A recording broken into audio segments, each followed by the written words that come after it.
Good evening and welcome to Responding to COVID-19 on TTT, Talk City 91.1 FM, and TTT Live online on Facebook. I'm Wesley Gibbings, coming to you from my hometown in St. Joseph this evening. 6 of the country's business chambers have presented a variety of measures they hope the government will introduce in order to ensure the continued viability of business activity in the country post-COVID-19.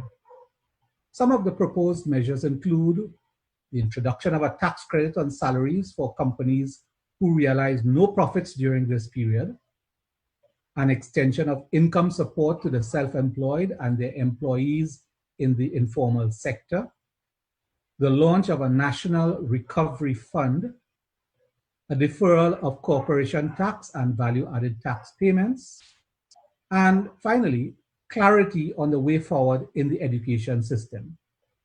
Well, this evening, we are joined by CEO of the Trinidad and Tobago Chamber of Industry and Commerce, Gabriel Faria, and Navin Boodhai, who is a businessman, entrepreneurship lecturer, and an advisor to the Chamber on small business development.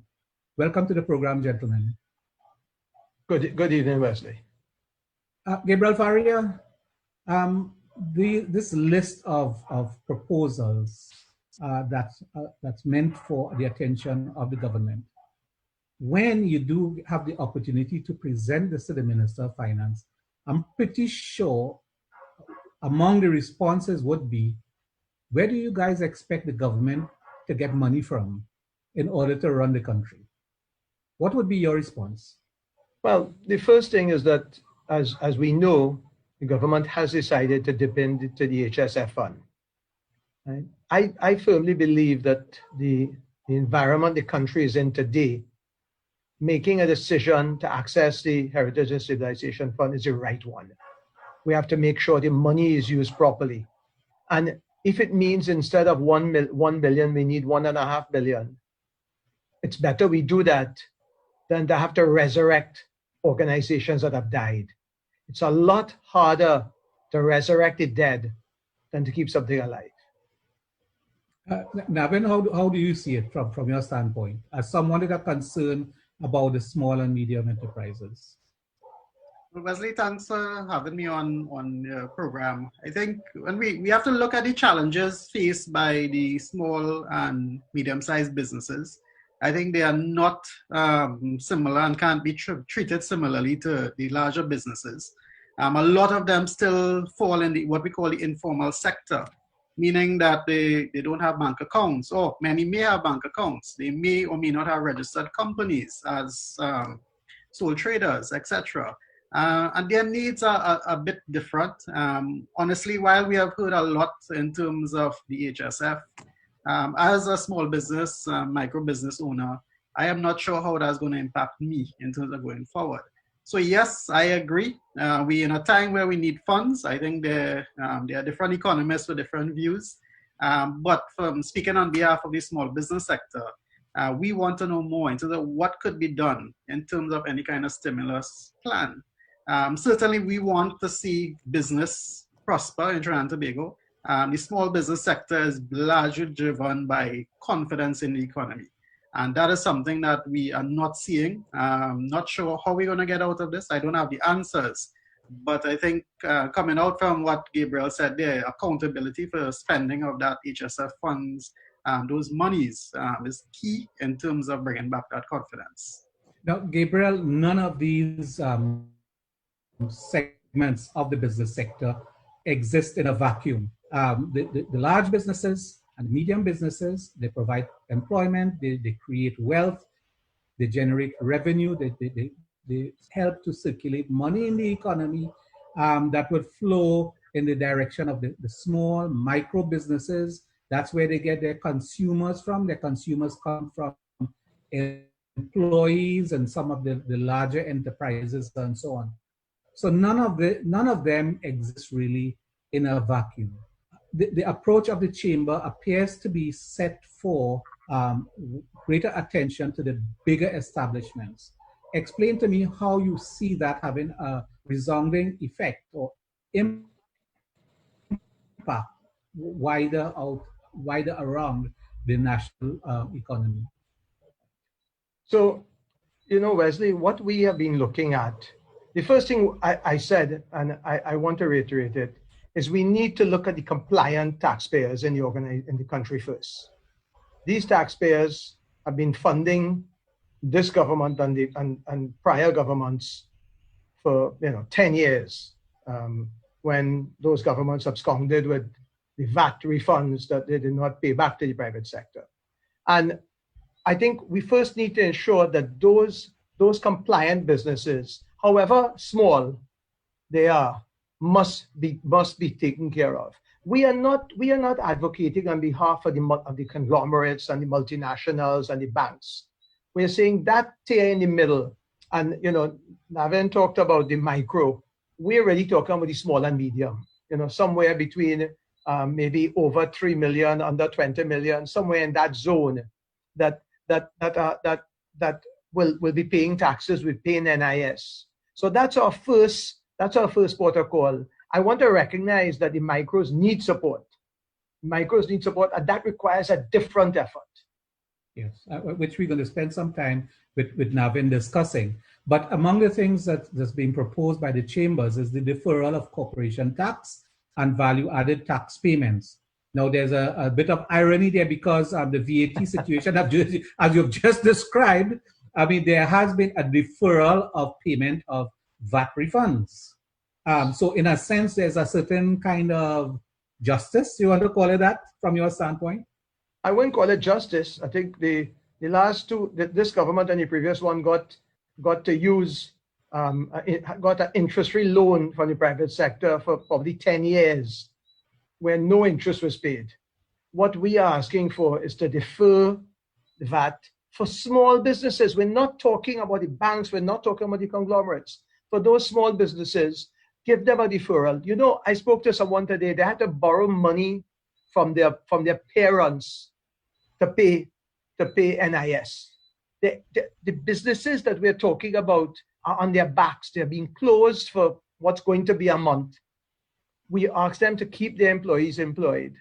Is it really unreasonable for those small businesses to be given some support? No, okay. I want to come back to that, and also to deal with the issue of the tax credit on salaries for companies who realize no profits and how you propose to compute that. But let me go back to Navin and the smaller enterprises now, that many of them don't really belong to the formal sector in the sense that there might be the issue of company registration, there might be the issue of taxes, there might be the issue of national insurance. Do you see this now as the point at which it becomes critical that these kinds of operations enter the formal sector so that they will be able to have access to the remediation measures that the government might take, and that they might be able to regularize their relationships with other productive sectors in the economy? Wesley, I think it's an opportunity for us as we get out of COVID. And again, we're not sure what timeline that's going to be in terms of if it's going to be a week, a couple of weeks, or a couple of months. But we have to look at some form of an economic model. What we have done in the past, it worked to some extent. I think it worked in one sector. In other sectors, it may not have worked well. I think it's an opportunity for us, as we go into I would say another level of economic development, that we look at what we have done well, what we have not done well, but create a new model. We don't know how it's going to work. I think a more bipartisan approach is required across the political parties. I think the private sector needs to have a greater role in terms of saying what that model is going to be. I think agriculture and food security has to be a big part of that model, how we go forward, and in terms of looking at the local content.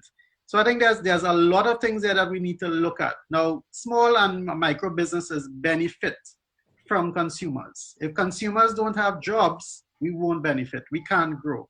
In fact, a lot of these micro businesses may have to close shop at the end of this COVID period because of the fact that we're going to come out of a time where people don't have jobs. Or most to be fair, most are already closed. So and the issue might be whether they'll be in a position to reopen. Yep. And that's going to be the challenge. So it has to be a new economic model. That model must take into consideration the informal sector. In fact, I was talking with someone a couple of weeks ago, and he reminded me that even up to the doublesman and those guys who are selling on the sides, on the roadsides and stuff, a lot of them have bank accounts. They are somewhat easy to bring into the formal sector. I think we have to make it very simple. We have to make it non-threatening to small and micro businesses, and most of the micro businesses to enter the formal sector. And for the micro businesses, it's not about taxes. They are providing employment. They are providing something that is significant in terms of the numbers of people that will be off the streets or off the roads or out of crime. Therefore, it's a sector, and the micro industry has to be looked at with a very close eye in terms of how do we develop it? How do we strengthen it? How do we get agriculture? I mean, going back to that as a big one, I'm an owner of a restaurant. I am now looking at redesigning my entire menu based on local produce. One, to reduce the cost to the consumer. So we're able to live in a time after COVID. But also, where are we going to buy these things? Where are we going to get foreign exchange? So it's a new economic model.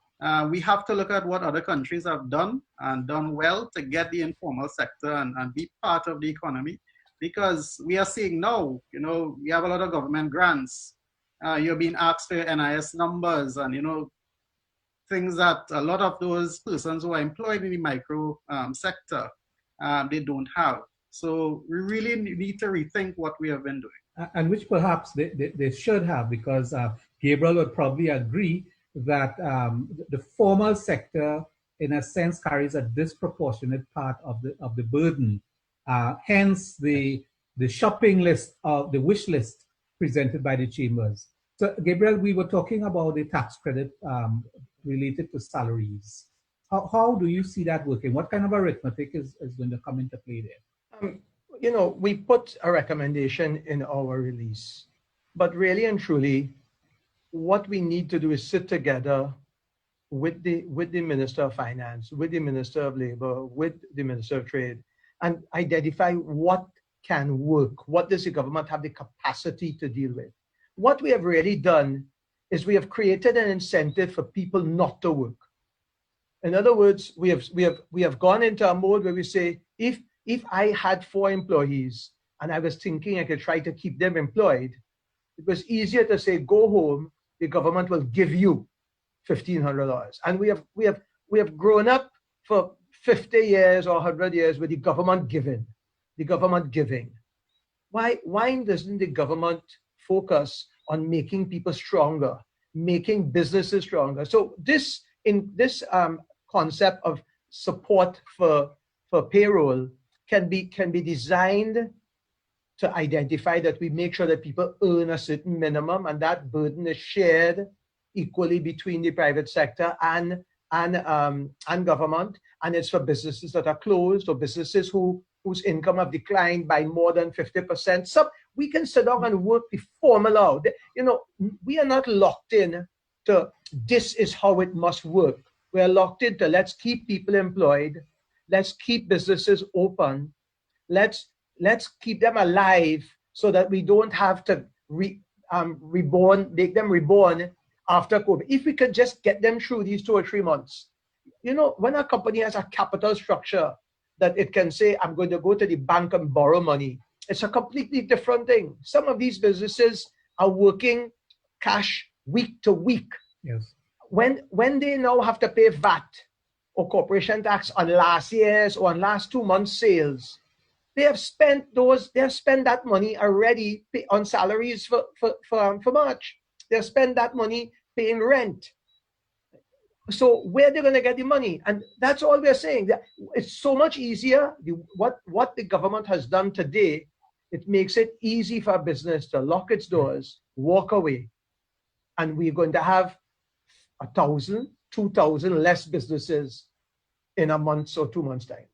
So could it just be that a sort of reformulation of the existing social support systems that take into account the unemployed via URP, which theoretically that's what it is, Unemployment Relief Program, CPEP, and other social measures could it just be that they can be redesigned in a way to provide the kind of platforms and support system for the business community? So, for example, you look at the support for salaries during this period. Could it not be that you have one of the existing programs retailored in the direction of business instead of how it operates now, which essentially it's amounts almost to a handout? I think, governments throughout the world have always found that feeding people is so much better than teaching them to cook or teaching them to fish. So we give them money and they become obliged to us. We have to move away from that. We have to recognize that vulnerable in society is not just people. Vulnerable in society are those small business owners that have crawled their way up from the bottom and have employed 2 people, 4 people, 6 people. And they are taking those people out of the shanties, out of crime, and making them credible support or credible people in this society. We have to help those. If those businesses close, we get unemployment. Okay, you give them $1,500, but $1,500 is not good enough. And what you end up with is crime. Let's keep those people employed. Whatever the mechanic is, let's work together to keep those people employed. It is better. It's going to save government money in 6 months' time. And if I can come in there, Wesley, my wife is a fashion designer. She has been donating, I think, over 1,000 face masks in the last 2 to 3 weeks. She was one of the first to come out and start to do this publicly. And we can't find labor, even at this point in time. You can't find skills to be able to do simple face masks. And what Gabriel is talking about there is true. We have not equipped people to, one, work at home, 2, be able to have the skills required to work, right? And be able to get some of their own income while this period is going on. And that's just a point I wanted to put there, that simple things like face masks. We should have had immediately institutions like Creative TT doing an online training program, how you can make your own face masks at home, rather than the government now coming to say we are going to give out or donate masks to the community. So we need to rethink. Speaking to one of the issues you just spoke about, in March, we had to pull monies out of our private accounts, personal accounts, to pay for VAT, BIR, NIS payments, etc. So that was something I think should have been looked at for the small business, those that are paying taxes.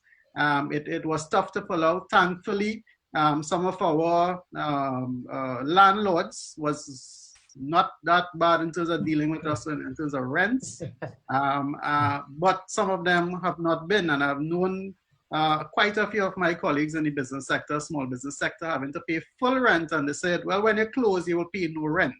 That has been a major challenge.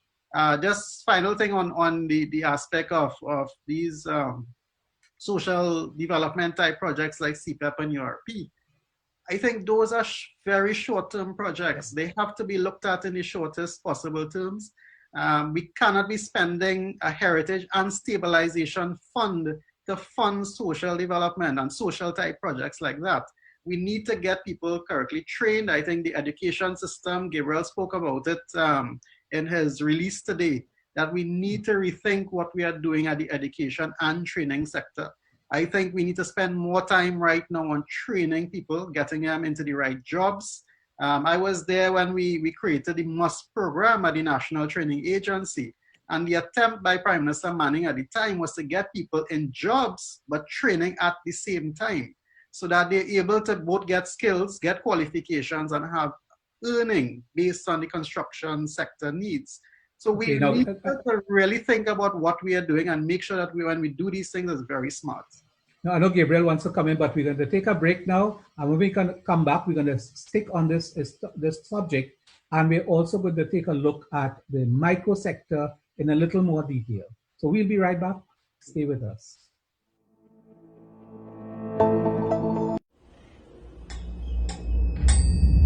When pain feels this tough, choose Panadol Ultra. Fights 5 types of tough pain, including migraine headache. Panadol Ultra. When pain is gone, life takes its place.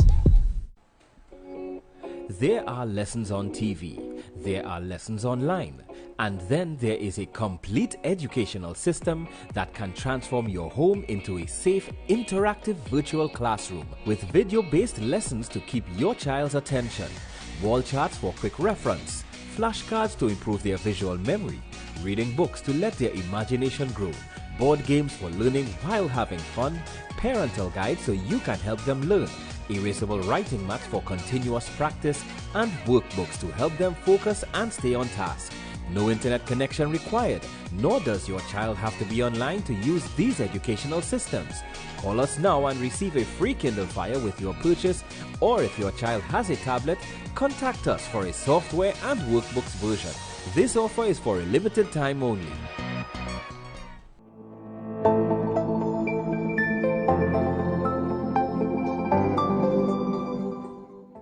Welcome back to Responding to COVID-19 on TTT, Talk City 91.1 FM, and TTT Live Online on Facebook. I'm Wesley Gibbings.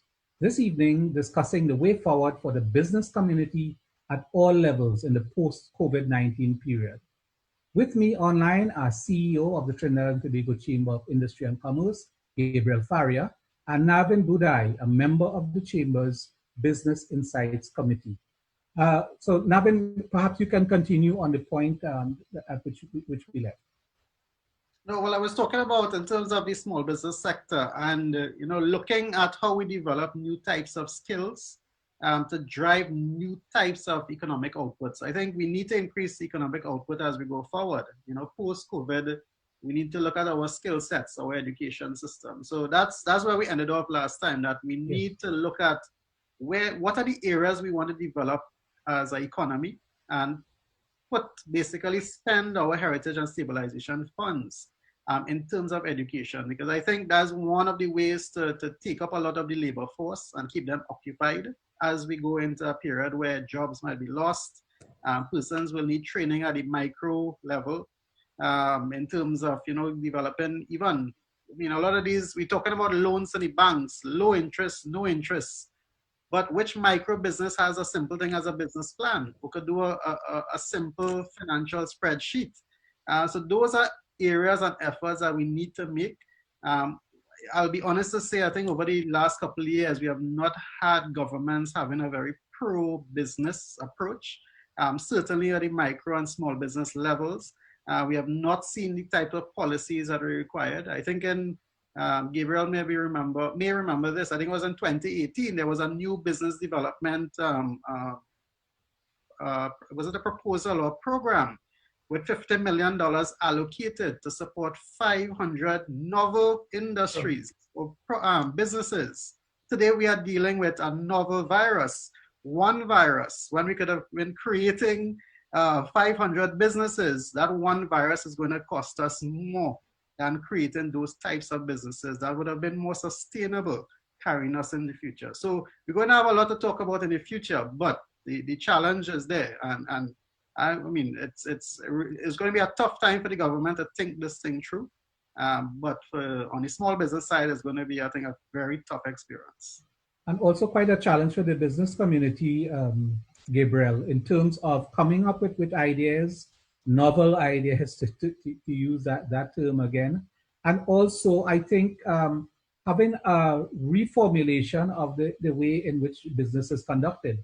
Navin mentioned in passing, for example, the changing world of work. The fact that to a certain extent, though in the very large corporations, I think their business continuity plans did cater for something like remote functions and so on, but there needs perhaps to be a reformulation of the world of work in the corporate sector, Gabriel. Yes. I think what we are seeing is we are seeing new ways to evaluate output, new ways to evaluate performance, new ways to recognize that you don't need to be looking at your 20 people in front of you. It's a new way of work. There's a term used in business, it's called a predictable outcome. And what this has done is this has told us that the predictable outcome is now clean. There's a new future ahead of us, and we have the power to make our future. The only way we're going to do that is if the government embraces working with the private sector, like Jamaica has done. When you look at the success in Jamaica, Wesley, and you look at, I think it's close to 50 businesses in their junior stock exchange, we have one. When you look at the structure for growing and for creating and innovating, government recognizes their role in Jamaica. They recognize their role is to facilitate and enable business. In Trinidad, government is caught up with running businesses. And I've told government already, where is 30% bigger than 100? 30% is bigger than 100. When you sell a business, sell it to the private sector, and that 30% that business generates is more than the 100%.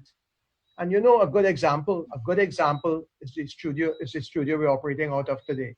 Can you imagine if that was privatized, the opportunity, because of the amount of money government has put into subventions in businesses? We are going to operate in a new world.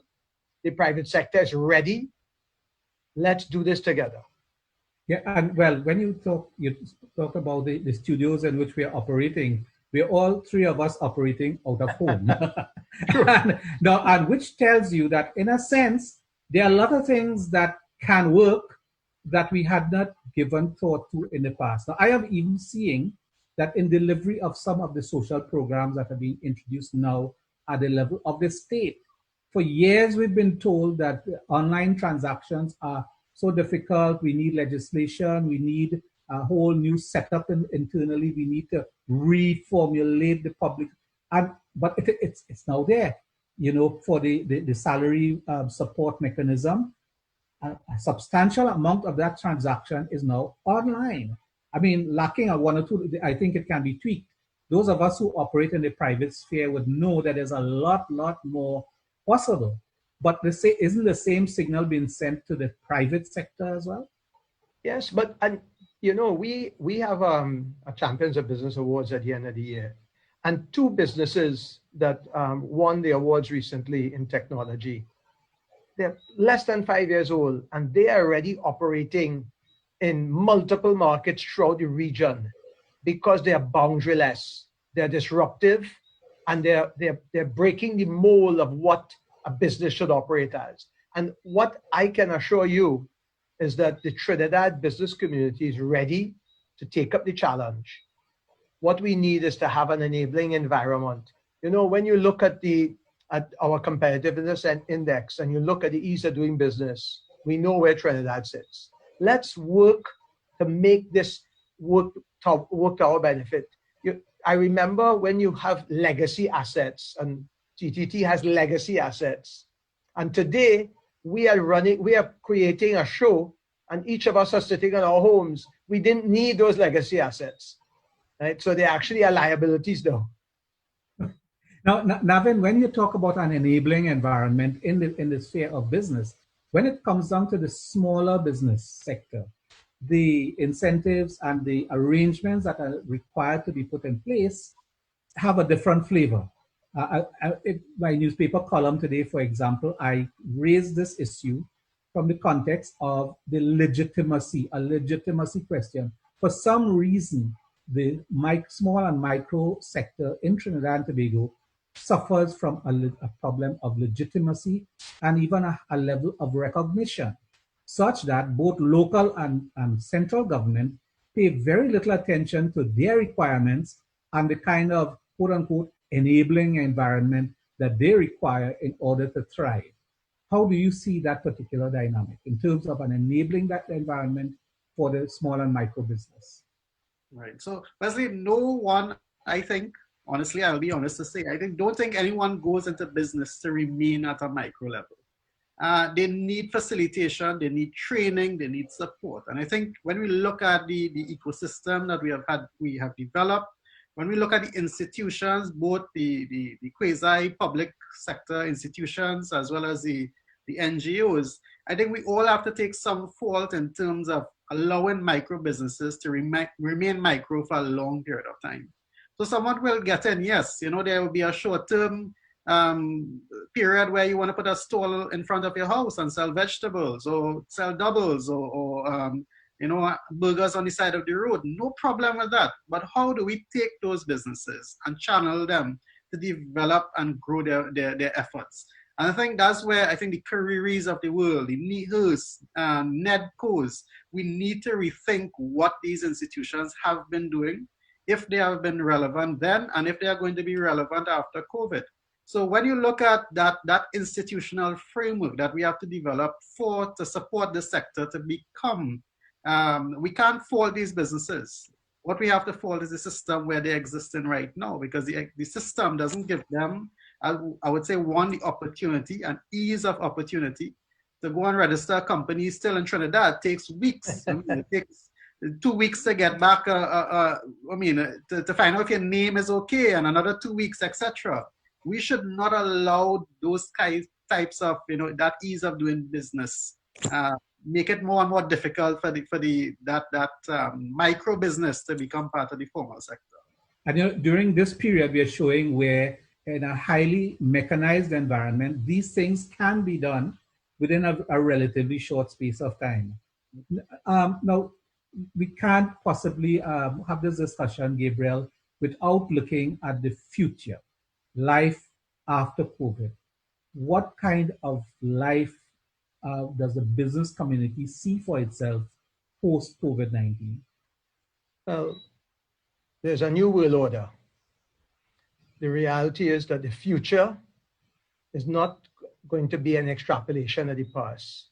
We're not talking about improving on what we did previously.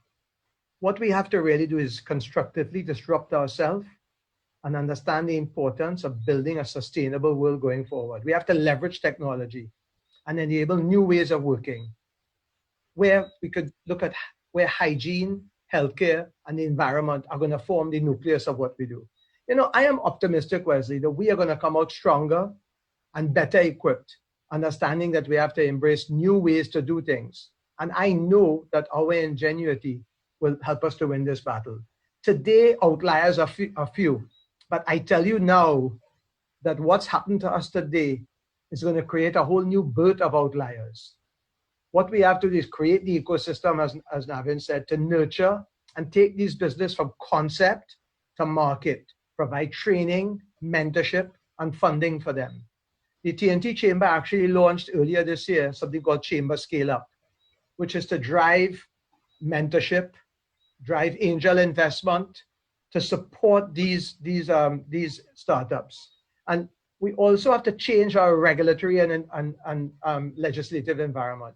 When you look at businesses and you look at fintech, we can, Jamaica and Barbados are outpacing us because we are so stuck in the old ways of command and control that our businesses have to maneuver around an obsolete, archaic regulatory environment. We can't have a free-for-all. We cannot have a free-for-all. But we must understand what we don't understand. We must know what we don't know. We can't fit it into the box that we have. We have to realize there's a new world, and we have to think that way. Now, Navin, we had a lot of talk in the past few decades about the information society and essentially the kind of new world paradigm that Gabriel is touching on here this evening. Have we really been serious, and is this just a function of what the government does? Should there not be a broad platform, a broad horizon of inputs into this that would come not only from the state, but from business, from the labor sector? And just by the way, we were talking earlier about the fact that one of the phenomena that we're facing worldwide now is that labor is not at work. So that's a sort of paradigm that's going to be reformulated and shattered and taken to the stage in a different way. So in terms of making the critical steps forward, how do you see the partnerships that would be necessary, Navin, in terms of taking us forward to the kind of new paradigm that Gabriel is talking about? Yeah. I think, Wesley, we have to look at governance in Trinidad and Tobago. We can't every 5 years press a reset button and hope that something is going to happen in 5 years. 5 years is a very short time in governance. I think government has to set up a facilitative type approach towards economic development. It has to allow the private sector to take the lead and leadership in terms of getting things done in the economy. It needs to take a more bipartisan approach. I mean, I don't like to look at our parliament today. The opposition is doing its work. It's opposing. You know, the government is, challenged right now with its policies to support economic development, right? We have had no real new sources of revenue in the last couple of years.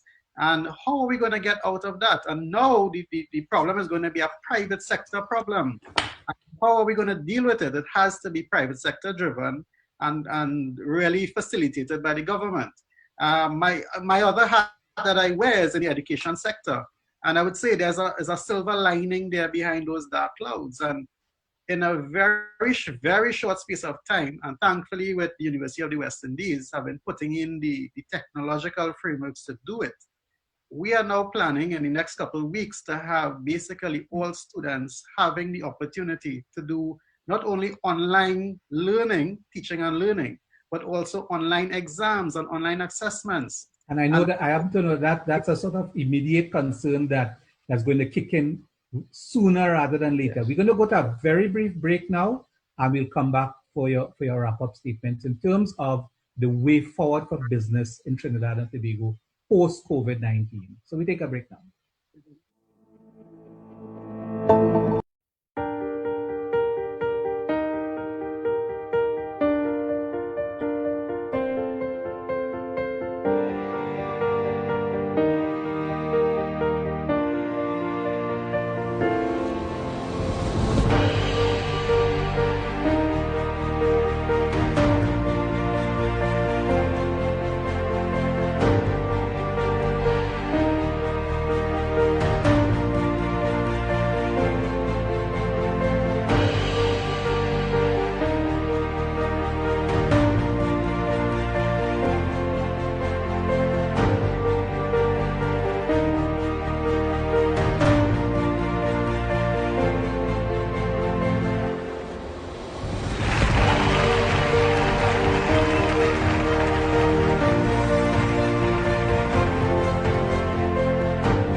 Knowledge is power. For students at home following the closure of school to contain the spread of the novel coronavirus, now you can view TTT and stream live on Facebook at TTT Live Online SEA Time, focusing on mathematics and language. All you have to do is tune in Monday to Fridays for mathematics at 9:15 a.m. and language at 1:15 p.m. SEA Time, Mondays to Fridays on TTT and streaming live on Facebook at TTT Live Online is an initiative of the Ministry of Education in conjunction with TTT Limited.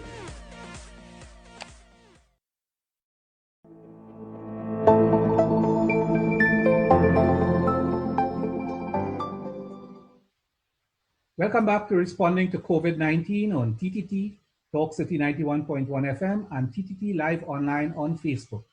I'm Wesley Gibbings, and this evening we're looking at a way forward for the business community in the post-COVID-19 period. I am with the CEO of the Chamber of Industry and Commerce, Gabriel Faria, and entrepreneur Navin Boodhai. Mr. Faria, when we took the break, we were looking at the way forward, and you painted a picture of a new level of engagement. So did Navin, in terms of shaping a different environment for business in the post-COVID-19 period. Now, in order to achieve some of what you spoke about, certain institutions and mechanisms would need to be put in place. Some of them that already exist and some that would be new. What would be some of these institutions and mechanisms you would see being needed in the way forward? Well, you know, people talk about our economy and how difficult it's going to be going forward. The reality is that, fortunately for Trinidad, there's been so much largesse in the public sector that if government just spent wisely, and I want to refer to the procurement regulator. You know, we have someone that's set up there, I don't know, must be a year. We've been trying to get the procurement regulation proclaimed or whatever the word is. And for some reason, that isn't being done. Do you know how much money we can save if the procurement regulator is operational and really looking and helping Trinidad to spend money wisely. That's one. Two, the opposition, and as Navin said, the opposition does their job, they oppose. We have to stop opposing. We have to work together to make Trinidad and Tobago better. And we need to get the Trinidad and Tobago Revenue Authority operational, because we have to stop penalizing the compliant in this country. We have to stop overtaxing them, stop over-auditing them. They're more than 50% of Trinidad and Tobago is not paying its fair way in terms of taxes. If we can spend wisely and collect the taxes we have, I guarantee you getting out of this is going to be a hell of a lot easier than most people think. Now, Navin, from your standpoint, what are the institutions, what are the kinds of interventions that would be needed to ensure that the small and micro businesses move forward? I'm not aware that as of now there is a vendor capital arrangement. And also in terms of getting the routine of business life out of the way, micro business people are not particularly good at applying rigid business planning protocols and keeping their books together, because there's a lower level of accountability, I suppose. Maybe with the Revenue Authority, there is going to be a higher level of accountability. So what are some of these things you see that would be required? Well, I think certainly we have to look at where the micro businesses are right now. Getting them easily into the formal sector is key. In fact, one of my friends, Mr. Jones, just reminded me, we should have an amnesty right now on small business registration, to get them into the formal sector. I think that is key. Whether it be the Revenue Authority or even the existing system that can work. Once we get them there, it's about the support mechanisms. The careers of the world, the NIHUs, the NEDCOs, what's their role in terms of supporting micro businesses and moving those micro businesses? And I think this is a key metric. How many micro businesses every year move from micro to small? How many move from small to medium? And that's I'll say a metric that we need to look at in terms of our economic models and how we go forward in the future. It can't be a one sector approach. It's not about restaurants and clothing. It has to be, from the music, the creative industries, steel pan. Look today, we are annoyed at $20 price tag on a barrel of oil.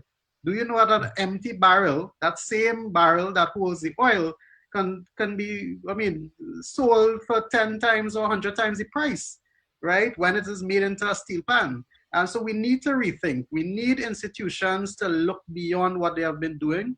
Someone I know well uses the term, it's not business as usual, it's business unusual.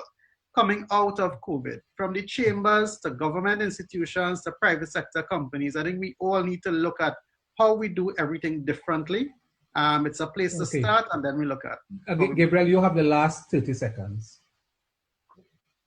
Let's mobilize the human capital. Let's mobilize the capital that we have in the banks. We talked about a National Recovery Fund. Let's work together. Let everybody who is willing to invest some money put something in that recovery fund so that we can grow Trinidad again. We have to end it there. That's the end of this evening's program. Thank you very much, Gabriel, Faria, Navin, Boodhai, and Wesley Gibbings. Wishing you a good night, and thank you for staying with us. Please continue to be safe and stay home, please.